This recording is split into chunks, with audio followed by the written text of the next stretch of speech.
우리 오늘 읽을 말씀을 한번 보겠습니다. 로마서 8장. 하나님 말씀은 로마서 신약성경 8장 1절과 2절입니다. 로마서 8장 1절과 2절을 제가 한 절 읽고 2절은 여러분이 다 같이 한번 읽었으면 좋겠습니다. 그러므로 이제 그리스도 예수 안에 있는 자에게는 결코 정죄함이 없나니 이는 그리스도로서 안에 있는 생명의 성령의 영이 죄와 사망의 법에서 너희를 막아내었습니다. 아멘.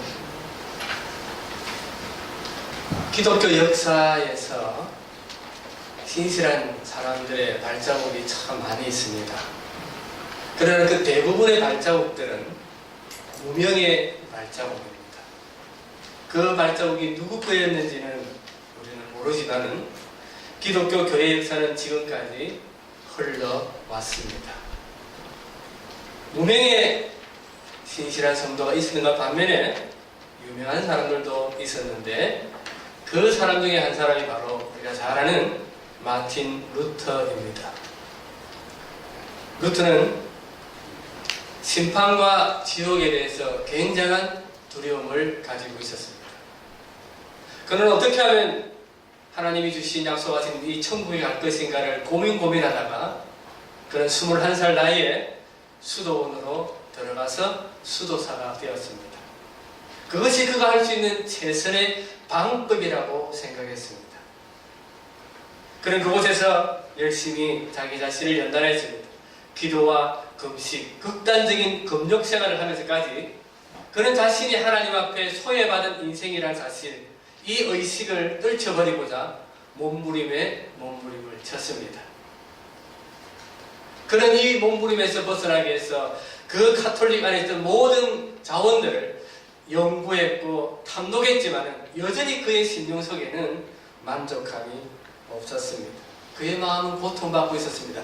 그러던 어느 날 그는 그곳에서 공부를 하면서 박사가 되었고 성경을 강의하는 선생이 된 어느 날 그는 로마서를 강의하기 시작합니다. 그는 로마서를 학생들에게 강의하기 위해서 연구하고 묵상하다가 로마서 1장 17절 앞에 그는 놀라운 은혜를 붙잡힘을 받습니다. 로마서 1장 17절에 이렇습니다. 복음에는 하나님의 의가 나타나서 믿음으로 믿음에 이르게 하나니 기록된 바 오직 의인은 믿음으로 말미암아 살리라 함과 같으니라. 그는 이 본문의 말씀을 통해서 하나님의 의가 얼마나 위대한 것인가, 내가 하나님 앞에 의인 되었다는 사실 앞에서 그는 환호했고 기뻐하면서 그는 이렇게 말했습니다. 이 본문은 내게 하늘나라로 이르는 통로가 되었다. 이것이 그의 고백이었습니다. 오늘 우리도 동일한 로마서를 보고 있습니다. 하나님께서 로마서를 보고 있는 우리 모두에게, 이 말씀을 나누고 있는 우리 모두에게도 루터에게 나타나셨던 그 은혜가 오늘 우리의 심령 속에 나타나기를 사모합니다. 왜요? 하나님의 모든 말씀은 감동으로 되었기 때문입니다. 로마서만 그랬느냐? 아닙니다.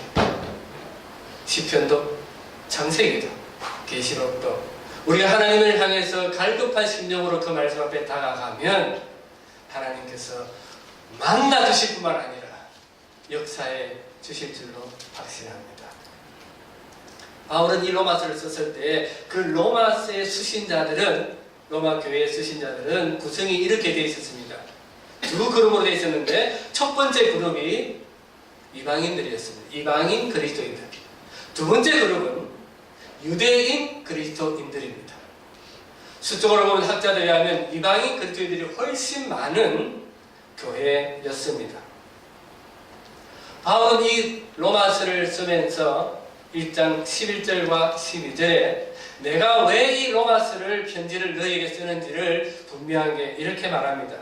내가 너희 보기를 간절히 원하는 것은 어떤 신령한 은사를 너희에게 나누어 주어 너희를 견고하게 하려 함이니 이는 곧 내가 너희 가운데서 너희와 나의 믿음으로 말미암아 피차 안위함을 얻으려 함이라. 견고함과 안위함, 이 안위함이라는 것은 격려한다는 그 말입니다. 사도 바울의 마음에는 하나님의 교회를 어떻게 하든지 세우고 싶은 간절한 열망이 있었다는 것입니다. 그는 이 교회를 사실은 한 번도 가보지 않았습니다. 가보지 않은 교회를 향해서 이 편지를 쓰면서 교회를 진리 위에 세우기 위해서 몸부림치는 사도 바울의 이 행동은 주제의 넘음일까요? 쉽게 월권행위일까요? 서로 얼굴을 알고 있다면 편지는 이해가 되고 받아들일 만한데 가보지도 않았고 만나보지도 않는 사람들을 향해서 이 로마서를 쓰는 것이 과연 그가 합당한 그의 행동이었을까요? 로마서 15-16절은 바울은 이와 같은 자기의 편지섬의 정당성을 이렇게 변호합니다. 나로 이방인을 위하여 그리스도 예수의 일꾼이 되어 하나님의 복음의 제사장 직분을 하게 하사 이방인을 제물로 드리는 것이 성령 안에서 거룩하게 되어 받으실 만하게 하려 하십니다. 바울은 구약적인 배경에서 자기는 복음의 제사장이라는 그 말입니다. 그리고 그 로마 교인들은 하나님께 드려지는 제물과 같은 성도라고 말을 합니다. 바울은 이 본문을 통해서 자기 자신이 주제의 넘음이 아니라 하나님의 사랑으로 그리스도의 마음으로 교회를 향해서 편지를 썼음을 기록합니다. 그러면 이 로마서의 큰 주제가 무엇일까요? 주제는 간단합니다. 예수 그리스도를 구세주로 믿음으로 모든 사람이 의롭다함을 받는다. 여러분이 잘 아는 말로 이신칭의입니다. 예수를 믿음으로 의롭다 인정함을 받는 겁니다. 그러나 바울은 이 본문을 쓰면서 수신자인 한 그룹인 유대인들을 굉장히 마음에 두었습니다. 그래서 그는 3장 21절에서 이렇게 고백하죠. 하나님께서 우리를 그리스도의 은혜로 구원하셨으니 너희들은 하나님의 은혜 안에 있어야 된다. 하나님이 우리에게 주신 율법은 바로 이런 것이라는 것을 설명하면서 그는 3장 21절에서 7장 25절까지를 말을 합니다. 그는 이 두 가지 이유를 이 본문에서 이야기하는데, 첫 번째로 내가 왜 이 본문을 쓰냐면 율법과 믿음을 비교하면서 왜 너에게 강조하느냐면 첫 번째는 이렇다는 것입니다. 너희들이 율법과 믿음에 대해서 정확한 이해력이 없다는 것 때문입니다. 율법은 성경에 하면 장차 올 그림자였습니다. 갈라디아서에 의하면 율법은 몽학선생, 새로운 성경에 하면 초등교사라고 되어 있습니다. 율법의 역할은 그렇다고 성경은 말하고 있습니다. 바울은 로마에 있는 그리스도인들에게 율법과 믿음과의 관계 속에서 율법은 그와 같은 역할을 하고 있다는 것을 강조한 것이 첫 번째 이유입니다. 두 번째가 있습니다. 두 번째 바울이 이것을 강조한 이유는 로마 교회 안에 있는 소수의 유대인 그리스도인들 때문입니다. 우리가 알다시피 유대인 그리스도인들은 역사적인 전통을 가지고 있습니다. 이들은 모세로부터 가졌던 율법에 대해서 굉장한 자부심을 가지고 있었던 사람들입니다. 그 시간이 얼마 정도냐면 모세가 율법을 받고 나서 이 로마서까지가 무려 1500년입니다. 1500년이라는 기간 동안 그들이 가졌던 이 자부심을 한순간에 내려놓고 예수를 믿음으로 우리가 하나님 앞에 의롭다함을 받는 것을 믿는 것이 쉽지 않은 거죠. 여러분, 우리가 신앙의 삶을 살면서 늦게 예수를 믿은 사람이 교회에 와서 그의 삶을 이끌어가고 살아갈 때 갈등을 일으키는 모습들을 본 적이 있을 것입니다. 예수를 믿기 전에는 술에 그렇게 탐닉하다가 예수를 믿고 나서 보니까 그 삶에 양심의 거리낌이 있습니다. 끊을까 말까, 마실까 거절할까. 이 갈등의 시간이 반드시 있는 것처럼 로마에 있는 하나님의 백성들이 예수 그리스도를 믿음으로 하나님 앞에 어렵다는 이것을 믿는 것이 1500년의 역사 속에 가졌던 그 유대인들의 심령 속에 쉬웠겠느냐 그 말입니다. 너무 어려운 사건입니다. 그래서 바울은 이 유대인들에게, 그리스도인들에게 율법과 복음을 설명하고 있고 그 교회 안에 있는 무리를 향해서 나아가고 있는 것입니다.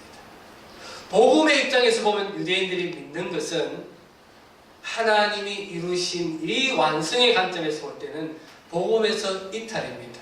이해 부족입니다. 유대인들의 전통은 유대인들은 내가 이만한 자부심을 가졌기 때문에 뭐가 문제냐? 두 개 다 겸하여 섬길 수 있지 않느냐? 라는 자부심을 바울은 아니라고 말을 합니다. 틀렸다 그 말입니다. 틀렸다 말하지 않고 부드럽게 말한 겁니다. 바울은 잘못된 이해 속에 살아가는 그들을 향해서 꾸지람하지 않습니다. 너희들 기독교 신을 믿은 지가 얼마인데, 하나님을 안 지가 얼마나 많은 세월을 지났는데 겨우 그거밖에 되지 않느냐라고 꾸지람하지 않습니다. 그는 꾸지람하지 않고 그들이 가졌던 특권을 칭찬합니다. 3장 1절과 2절 이렇게 기록합니다. 그런즉 유대인의 나음이 무엇이뇨? 할례의 유익이 무엇이냐? 범사에 많으니 우선은 그들이 하나님 말씀을 받았습니다. 그리고 바울의 태도는요, 교회를 은혜와 평강 가운데 인도하기를 원하는 주님의 마음입니다. 또 마찬가지입니다. 여러분 가운데 모태신앙이 있을 수 있습니다. 우리 가운데 직분자도 있습니다.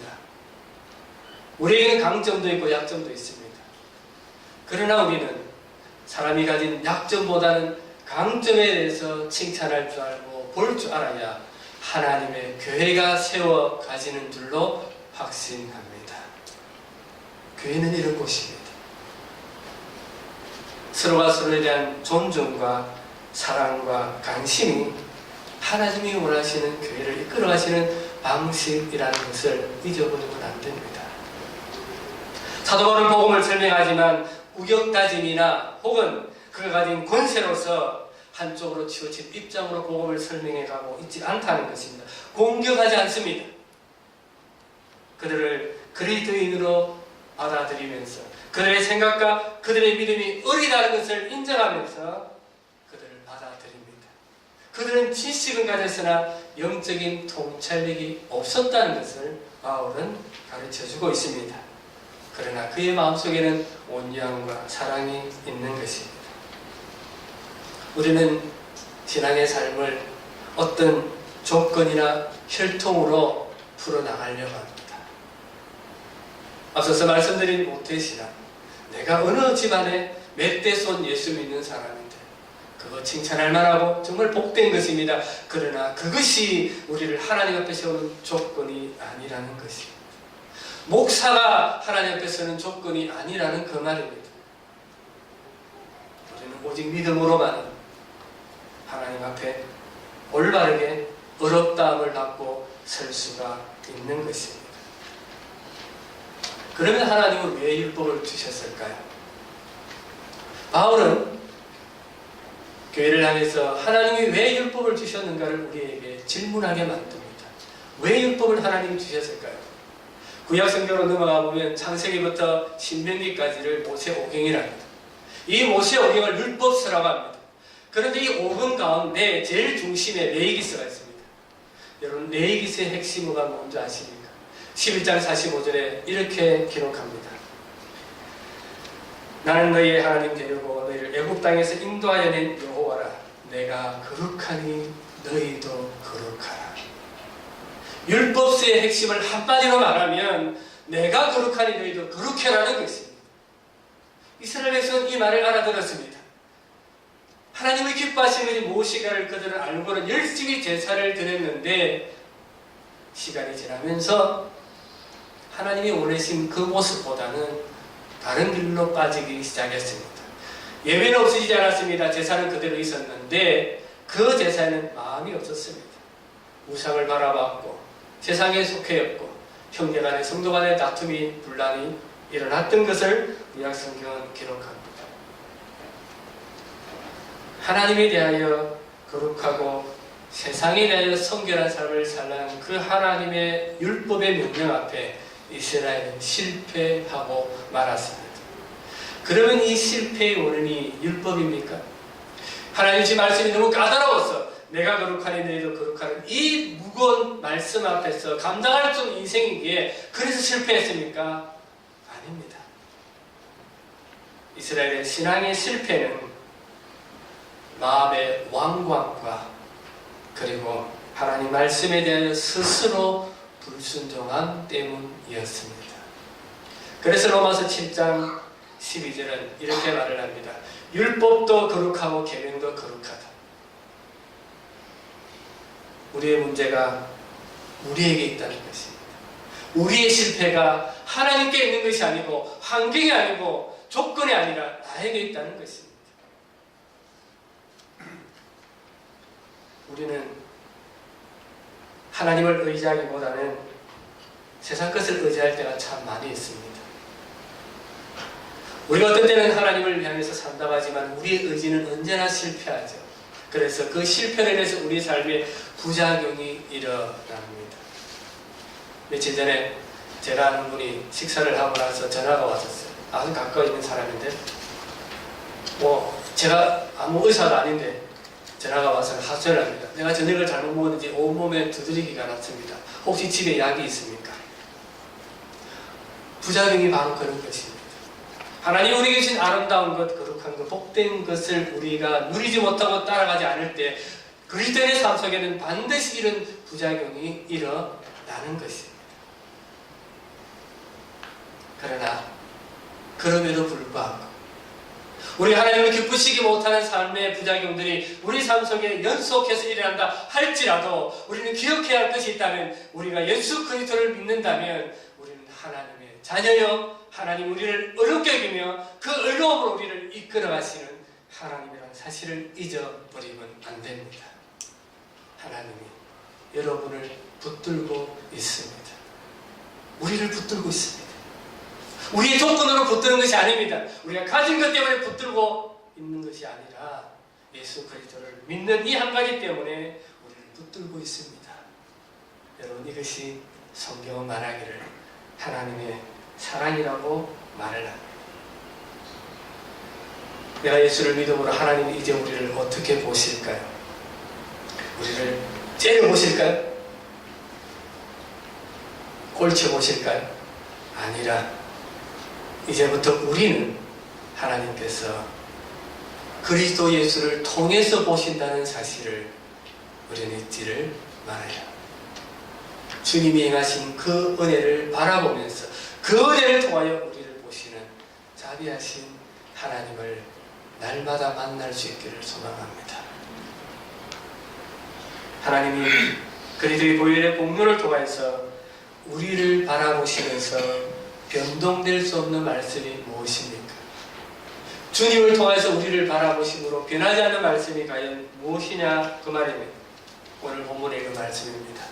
그러므로 이제 그리스도 예수 안에 있는 자에게는 결코 정죄함이 없나니 정죄함이 없다고 합니다.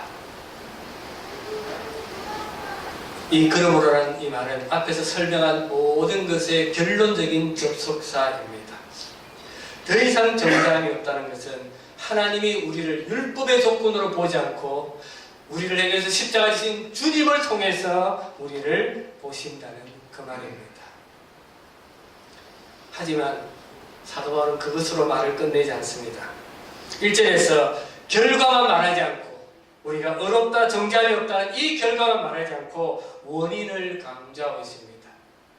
여러분 1절을 다시 한번 성경에 있으면 찾아보시면 좋겠습니다. 1절에 제가 다시 한번 읽어드리겠습니다. 그러므로 이제 그리스도 예수 안에 있는 자에게는 결코 정죄함이 없나니. 원인이 어디에 있습니까? 우리가 하나님 앞에 정죄함이 없다는 원인이 어디에 있다고요? 예수 그리스도 안에 있는 자입니다. 예수 그리스도 안에 없다면 어제까지 성자라 할지라도 나의 모든 재물과 헌금을 하나님께 다 드렸다 할지라도 그 사람은 하나님 앞에 정죄함 받은 인생입니다. 예수 믿는 것이 이렇게 중요합니다. 내가 예수를 믿는다는 확신이 이렇게 위대합니다. 그러므로 저는 지금 여러분에게 질문합니다. 여러분은 지금 예수 그리스도 안에 머물고 있습니까? 그분의 약속 안에 거하고 있습니까? 두 번째로 8장 2절은 이렇게 말을 합니다. 죄와 사망의 법에서 해방되었다고 합니다. 하나님께서 우리를 더 이상 정죄함이 없다는 것으로 끝내신 것이 아니라 그리스도 예수 안에 있는 생명의 성령의 법이 죄와 사망의 법에서 너를 해방했다고 선포합니다. 이것은 선물입니다. 내가 예수 그리스도 안에 있기 때문에 받을 수밖에 없는 선물입니다. 여기서 해방은 무엇입니까? 죄와 사망으로부터의 해방입니다. 여러분, 이 해방이 내가 돌아갈 수 있는 해방이 아니를 아시고 있습니까? 완전한 이별입니다. 여러분, 쇠사슬이 죄를 채웠다면 그 죄를 채웠던 그 쇠사슬 고리 하나하나가 완전히 가루로 만들어졌다는 그 말입니다. 더 이상 쇠사슬에 매일 필요가 없다는 그 말입니다. 우리는 우리의 삶을 살아가면서 실수할 수 있고 죄를 범할 수 있다고 하지만은, 그러나 그 실수와 죄를 해서 내가 다시 죄인으로 돌아가는 것이 아니라는 그것을 기억할 수 있어야 합니다. 그것이 해방입니다. 그런데 이 해방이 우리 안에 어떻게 견고하게 되어집니까? 내가 주님의 은혜로 말미암아 해방되었는데 어떻게 견고해질 수 있습니까? 내가 어떻게 이것을 붙들고 살아갈 수 있습니까? 생명의 성령의 법 때문입니다. 여러분, 여기서 생명의 성령의 법은 이렇게 해석할 수 있습니다. 생명을 주시는 성령. 여러분은 날마다 이 성령으로 인하여 새 생명의 활력을 공급받고 있습니까? 내가 주님의 그 성령의 능력으로 새 생명을 주는 성령으로 같이 살면요, 문제가 있을 때마다, 어려움이 있을 때마다, 기쁠 때마다, 환난이 나에게 올 때마다 예수 그리스도를 바라보고, 성령이 그렇게 주님을 바라보게 뒤에서 밀어붙지 우리를 인도하십니다. 환난 가운데서, 역경 가운데서 그리스도의 삶을 묵상하게 만듭니다. 말씀으로 우리 마음을 이끌어 당기는 것이 바로 우리 안에 계신 성령 하나님의 역사이고, 그러므로 말미암아 주님, 나는 실패했지만 다시 힘주셔서 이 믿음의 길을 가겠다고 결단하는 것이 내 안에 계신 성령님의 역사입니다.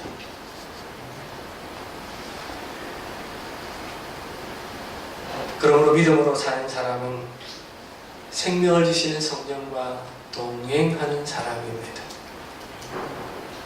여러분은 이 동행하는 삶을 알고 계셨을 것입니다. 우리가 믿음과 성령으로 분리해서 사는 사람은 아닌지요? 한번 우리 자신을 돌이켜볼 필요는 있을 것입니다. 교회에서는 믿음이 뜨거운데, 성경을 믿는 믿음이 뜨거운데, 세상에 나가서는 그 믿음과 같이 있는 성령님에 대해서 우리가 의식하지 못한다면 그것은 성경과는 관계가 없는, 성경과는 멀어진 부작용의 연속의 길을 걸어가는 우리의 삶이 된다는 것입니다. 나에게 생명 주시는 성령과 살 때 성령이 우리에게 요구하는 위대한 명령이 있습니다. 로마서 12장은 이렇게 우리에게 말을 합니다. 여러분 잘 들어보시기 바랍니다.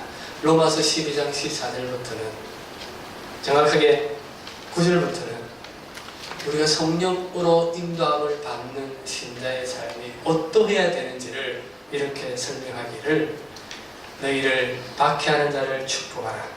축복하고 저주하지 말라. 즐거워하는 자들과 함께 즐거워하고 우는 자들과 함께 울라. 서로 마음을 같이하여 높은 데 마음을 두지 말고 도리어 낮은 데 처하여 스스로 지혜 있는 채 달라.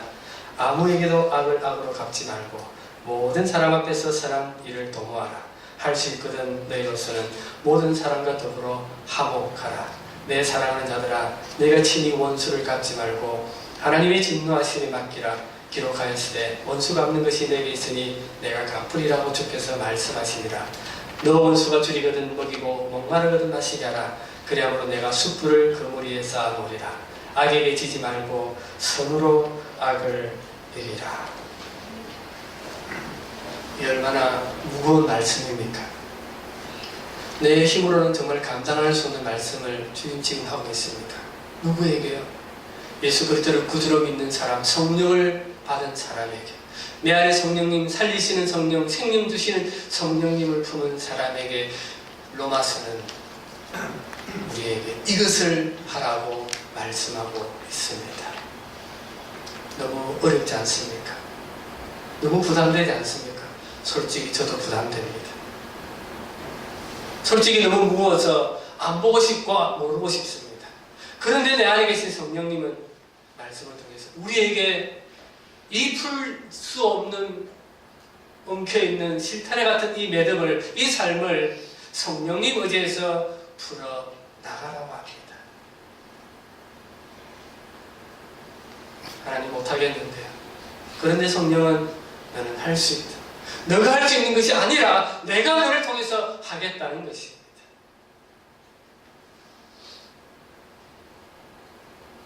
우리는 이 말씀의 무게감 앞에 억눌려서 어찌할 바를 모를 때 주님은 이 말씀만으로 우리에게 다가오시지 않고 로마서 8장 31절에서 힘들하고 불안 가운데 있는 우리에게 감당할 수 없는 이 질문 앞에, 이 요청 앞에 우리에게 이렇게 위로하며 말씀하십니다. 로마서 8장 31절입니다. 그런 적 이에 대해 우리가 무슨 말하리요? 만일 하나님이 우리를 위하시면 누가 우리를 대적하리요? 자기 아들을 아끼지 아니하시고 우리 모든 사람을 위하여 내주시니가 어찌 그 아들과 함께 모든 것을 우리에게 주시지 아니하겠느냐? 누가 능히 하나님께서 택하신 자들을 고발하리요? 의롭다 하시는 하나님이시니 누가 정죄하리요? 죽으실 뿐 아니라 다시 살아나시는 그리스도 예수시니 그는 하나님 우편에 계신 자요 우리를 위하여 간구하시는 자니라. 누가 우리를 그리스도의 사랑에서 끊으리요? 환난이나 공고나 박해나 기근이나 적신이나 위험이나 칼이라. 기록된 바 우리가 종일 주를 위하여 죽임을 당하게 되며 도살을 양같이 여김을 받았나이다과 같으니라. 그러나 이 모든 일에 우리를 사랑하시는 이로 말미암아 우리가 넉넉히 이기느니라. 내가 확신하니 사망이나 생명이나 천사들이나 권세자들이나 현재일이나 장래일이나 능력이나 높음이나 깊음이나 다른 어떤 피조물이라도 우리를 우리 주 그리스도 예수 안에 있는 하나님의 사랑에서 끊을 수 없느니라. 마지막 절, 우리를 우리 주 그리스도 예수 안에 있는 하나님의 사랑에서 끊을 수 없느니라. 하나님의 요청에 무게감 앞에 무너진 우리에게 하나님의 힘으로는 도저히 관계의 매듭, 얽혀진 이 삶을 풀어나갈 수 없고 치고나갈 수 없을 때 하나님 우리에게 뭐라고 약속하십니까? 내가 너를 붙들고 있다는 그 말입니다. 내가 너와 함께하고 있다는 그 말입니다. 이 말씀이 우리에게 위로가 되고 우리는 결코 무너질 수 없는 인생이라는 사실을, 하나님부터 결코 끊어질 수 없는 사람이라는 사실을 확신하며 찬양할 수 있기를 소망합니다. 말씀을 맺겠습니다. 그래서 예수를 믿는 모든 신자는 정죄함이 없으며 그 신자 삶 속에 성령님이 거하십니다.